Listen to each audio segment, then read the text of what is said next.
Everybody's talking about STDs. Let's talk about it. Stay tuned.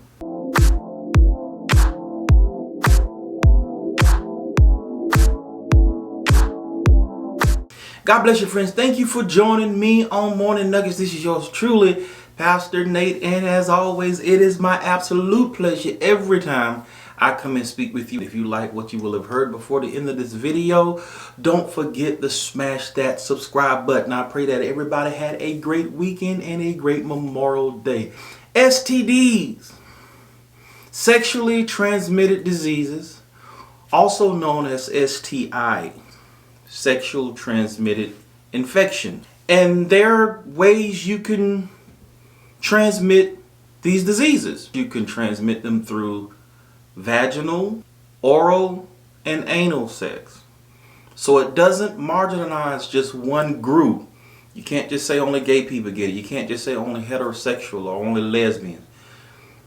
All the groups can get it if you're having sex with everybody.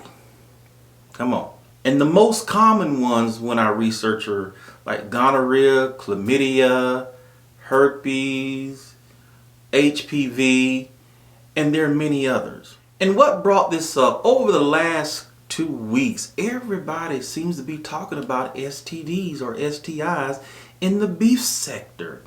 And I said to myself, I'm like, Pastor Nate, why is that? Because there must be some truth to it. There must be a reality for everybody to all of a sudden start talking about STDs or STIs.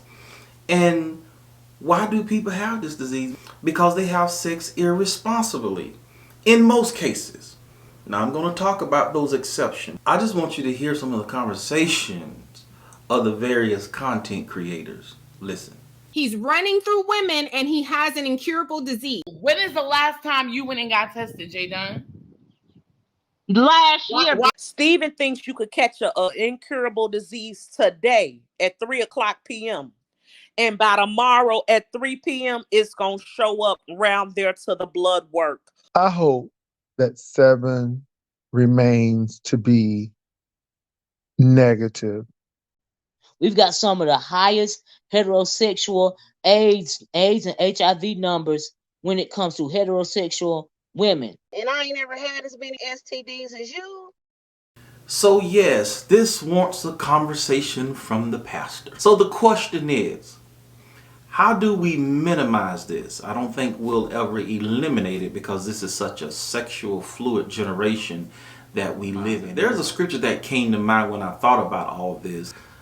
Paul was talking to the Corinthians and he said every man should have his own wife. Every wife should have her own husband. So that right there in itself would minimize it.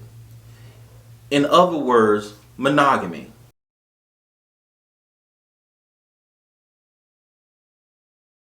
Which brings me to my next point.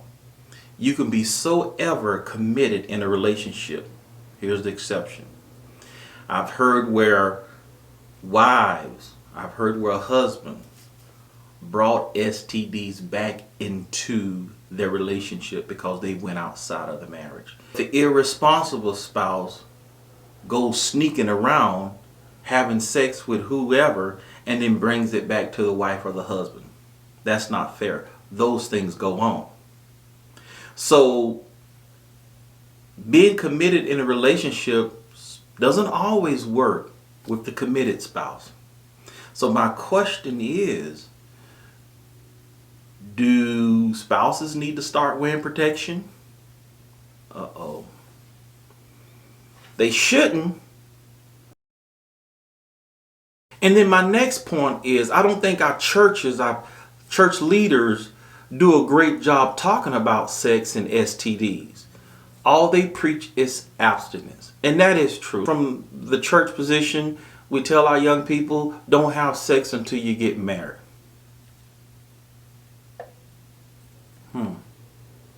Now, listen. We tell our young people that. Are we oblivious? Do we not know that some of these young people that we speak to, do you not know some of them going to still go out and do what they want to do? These are teenagers. These are basically young adults. They're going to find a way to do whatever. They're going to do it behind your back. But we fail to have that second level conversation. Listen, you shouldn't have sex till you get married. But if you do, use protection. Y'all are grown. I can't tell you what to do, but I need to give you some more information. If you're going to do it, here are the risks. All these diseases are out there. All these STIs are out there. I don't want you to get that. If you're going to do that, wear protection. And there are other reasons why you shouldn't have sex irresponsibly too, but we're just talking about STIs right now. Churches, why do we not have that conversation with our young people? For the ones who have these sexual transmitted diseases, I pray that you take your medicine, take care of yourself, see your doctor. And the ones who don't, I pray that you don't get it. Be responsible. Make your health a priority. Don't let anybody sleep with you. I don't care how good they look, how good they sound. You ain't rapping, you ain't tapping. Oh!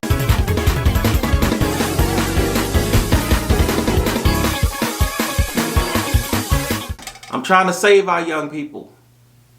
It's the truth. But we rather you not have it anyway until God ordains you in a marriage. But we know y'all ain't trying to hear that. As I stated earlier, this is a sexual fluid generation. And whenever young people have the opportunity for it, they're going to take advantage of it. Thank you for joining me this morning. In the meantime, in between time, be at peace and not in pieces. Till next time.